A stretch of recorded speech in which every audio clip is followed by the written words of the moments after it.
Hello and welcome to my studio journal. Now back in 2022, I started to redesign my home studio, shifting from software to hardware for the first time. What began as a few videos for some curious students soon became an ongoing unfiltered record.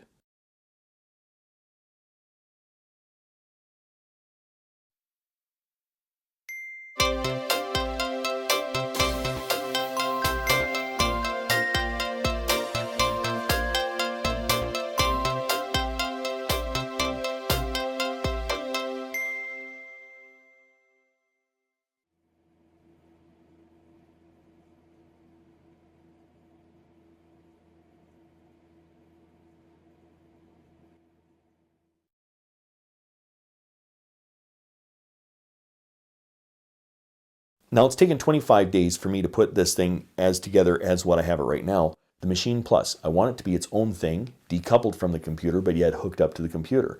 I want the Akai Force to be its own thing, decoupled from the computer, but hooked up to the computer.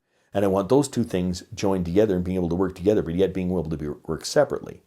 And that's what I'm trying to work out, is how I can get that accomplished. Ableton Link goes a long way because I can hook both these things together and have a little bit of that happening. And it's just a matter of where do I want to work on what? That's the thing. So the Machine Plus works better on this desk. But I have the Advanced 49, which is on the wall behind the camera. Now the problem is that that really should be hooked up to the Akai Force. But the Akai Force works best under this desk. The Akai Force also has CV, and the CV stuff is going to be over behind the camera again.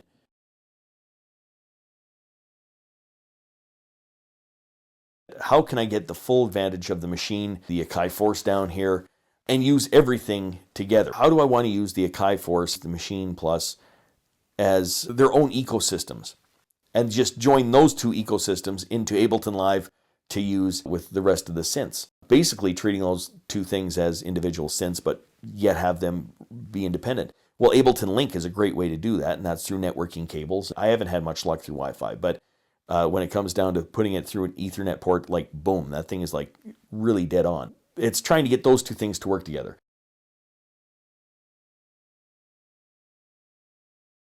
The other thing I ordered was the USB to Ethernet adapter, so I can hook the Machine Plus up to the computer via Ethernet cable. When I hook it up through Wi-Fi, I get this little bit of a flam. Where I hook it up through Ethernet, it seems to be just like right on.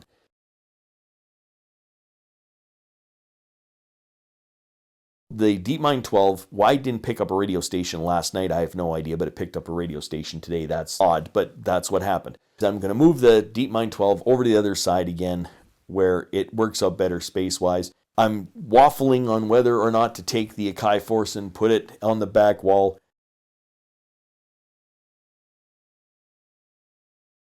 The problem is I got a bunch of things that are workstations, and you can create complete songs and productions on like the Machine Plus.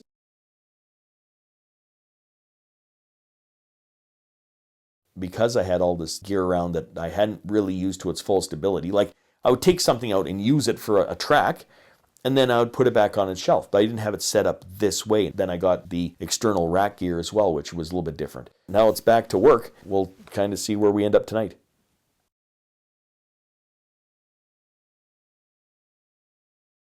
Now the Roland FA has its own little problem. I plug those things in and the right side is louder than the left side. And then when I looked at the cables on the back, both which are expensive cables, the 1/4 inch TRS is slightly smaller than the other.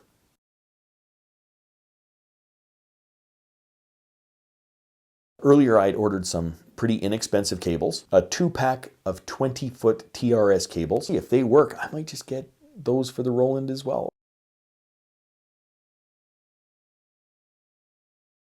The parts of the studio that are put together are really put together the way I want them put together. And that's why I'm going about it in a slow fashion like this, is because by the end, it's going to be my dream studio. The studio that's perfect for me for doing what I want to do. Once again, short little break. I'm back at it.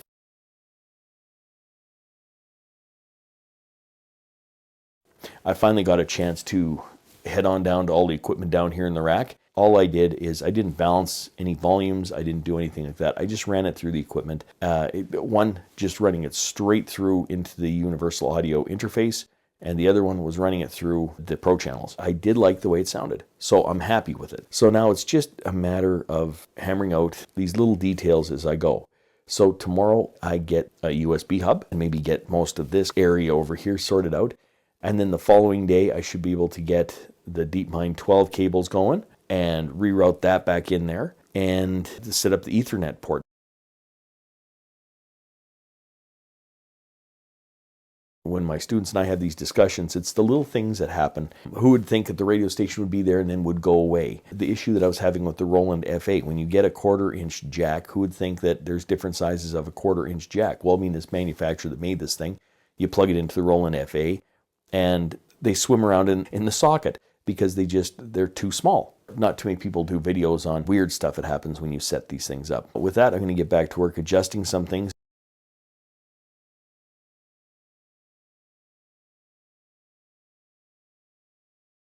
If you'd like to follow the full journey, check out my online studio journal linked in the description. Until next time, I'm just a music teacher having fun. Catch you on the next one.